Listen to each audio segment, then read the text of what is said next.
So today is August 31st. We're at the River Terrace reunion picnic. I'm Corinne, and it is, I already said the date. Do we have permission to record this interview? Yes. Alright, and would you like to introduce yourself? Yes, my name is Tiffany Balmer, and I am a resident of River Terrace in Washington, D.C. Marvelous. And how long have you been in River Terrace? Since 2017. Yeah. And was that your first time in the neighborhood? Yeah, it was. So I visited like when I was purchasing the house. And then, of course, the house was under renovation for like a year, so I would come all the time. But other than that, I hadn't been like a guest in the neighborhood or anything. Yeah. And what drew you to the neighborhood? So we just visited a lot of different neighborhoods, and I would drive the neighborhood when I was looking for houses at night and during the day. Yeah. And when I would come at night, I would see like older black men outside playing chess. And it would be like 10 o'clock at night, and I was like, wow, this must be a safe neighborhood if, you know, these men feel comfortable just being out here at the park playing. And it just felt like a real neighborhood where, I mean, you really don't feel like you're in D.C. so much. It feels like this little neighborhood can be anywhere, but you're also really close to the highway and like, you know, really close to a lot of other things. So it felt like a safe place for a single woman to live. Marvelous. And since moving here, what do you love? Are there any places, people, things you love about the neighborhood you want to talk about? Like all the things. Like I have really, you know, I have some really amazing neighbors. The Parkers, who have like become like family to me, who were just like behind my house, and I was just taking the trash out one day, and Big Dave Parker was like, "Hey, you have to meet my wife," and I was like, "Who is this man that want me to meet his wife?" And like it turned out like now she's like in my wedding and like one of my, you know, closest friends. So yeah, like, and it's just like so much history here. I have friends in this neighborhood who are 92 years old, right, who have lived here for 60 years, and then I have, you know, new neighbors who have moved in. But it all just feels like one big family. Everybody has the same goal. You look out for each other. You let, you know, people borrow your ladder, and you know, you watch their dog. They grab your packages. It just really feels like a comfortable neighborhood. I've never had any issues here. Of course, I've seen, you know, neighbors who have had this or that happen, but it's not something that's constant. Like I think everybody here really just has the same idea of wanting to be neighborly, wanting to get along, wanting to keep the neighborhood cleaned up, things like that. So there's been a lot of things that just make you feel like you're safe and you're not alone. It has a real community. Amazing. And what have you learned about the history of the neighborhood from your neighbors and friends who have been here long? Just like how, so every street is different. So like, you know, you may go down Baker Street and like on one side of the street people have basements, and on the other side of the street people don't have basements, and that's because streets were built up. You meet a lot of people who are like, you know, my mom bought this house, and then, you know, we lived with her, and then we were able to buy the house next door. So a lot of people, a lot of families in this neighborhood have multiple homes, or, you know, multiple family members live in this neighborhood. And it's a place where people don't really want to live, which is why even the River Terrace Picnic Community Day is held by the older men who were raised in this community, and they wanted to come back and give to the community every year. So a lot of them don't even live here anymore, but they still come back and provide this service to the neighborhood every year because they're so proud to be from here. And so then you become really proud, and you want to support, and you know, raise funds to help them in this day, because people really look forward to this day and put it on their calendar for, you know, months in advance so they can be here and come back. Amazing. And you were on the community organization? I was on the community organization.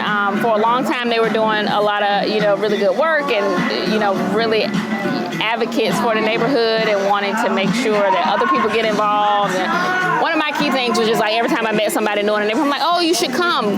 For if no other reason, it's a good way to meet neighbors, right? Like I met a lot of neighbors and friends through that organization, whether it be the holiday party or, you know, the neighborhood cleanup, whatever it was. It was just something to draw people together. And then once you meet the people, you found like, oh, I do have something in common with this person. I do like this person. So just like getting out the house and meeting people was a really good part of the ANC organization when I was active. Yeah. And was there any sorts of both community projects or like community advocacy that you were really into, that you were really engaged with, that really drew you in? I think one of the things that was most important to me in the neighborhood was just like bringing the seniors together, right? Because like I said, we do have a lot of neighbors who are like 80, 90 years old, and making sure everybody should have a buddy, right? So if you have an 80-year-old on your street, they should know you, they should feel safe to reach out to you. They aren't able to get out as much. Most of us in our, a little bit younger, we go to the store almost every day, like being able to, your neighbor can call on you or you could check on them. We have had, unfortunately, some neighbors who passed away and no one even knew, you know what I'm saying? And to me, that just didn't seem right when the neighborhood is so tight-knit. Like, we should know who these people are and they should know who we are. And if we don't see them doing their daily routine, whether it be like sitting on their porch or going out to get their mail, like we should know who to call, like, because some people have children out of town, like having a point of contact so we can be that advocate for that senior was something that was like really, really important to me. We also did a lot with like the graduation parade. So we would like go around the neighborhood like honking the horn and stop at each graduate's house and like give them a gift and just make them feel special. So like bringing together the different age groups, everything from like 18 to 90 should still feel like loved and celebrated and a part of the community. Amazing. And are there any changes you've noticed even just since 2017 in the neighborhood?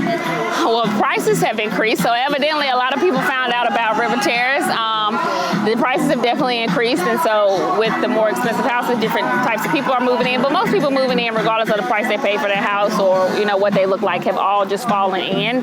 I mean, this was a black neighborhood from what I understood. A lot of like doctors and lawyers lived here way back when the community was first built, and then it became like a working and middle class, and now it's like a mix, right? You got black people, white people, you got all types of categories of people, but everybody's still getting along, everybody still has the same sense of community and, want to meet each other, want to know their neighbors. So I've seen that change, but it hasn't messed up the dynamic of anything, so that's good. Yeah. Do you have any favorite people, memories, places you want to tell us about? Miss Tucker is definitely one of my favorite people. She's my 94-year-old friend, and she is just, I met her at a River Terrace organization, and she was one of those people that was like, well, we got to give the young people the chance. We can't stay in office forever. Give them the chance to like be in charge of things. But she's always just been like a cool, fun lady. She doesn't get out as much anymore just because she's 94, and there's so many things, that go along with that.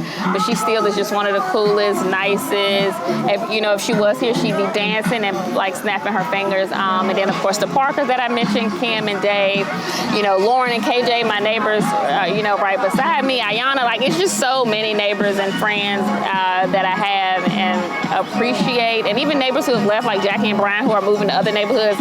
Now their, parents are moving in. So once you have a house here, you kind of don't want to let it go. And like my first home here, my friend Miss Shalay now lives in it, and her son are like getting acclimated to the neighborhood and really enjoying it. And I think that is the feel of this neighborhood. You just want people to come and be happy and feel safe and make a friend and like stay for a while.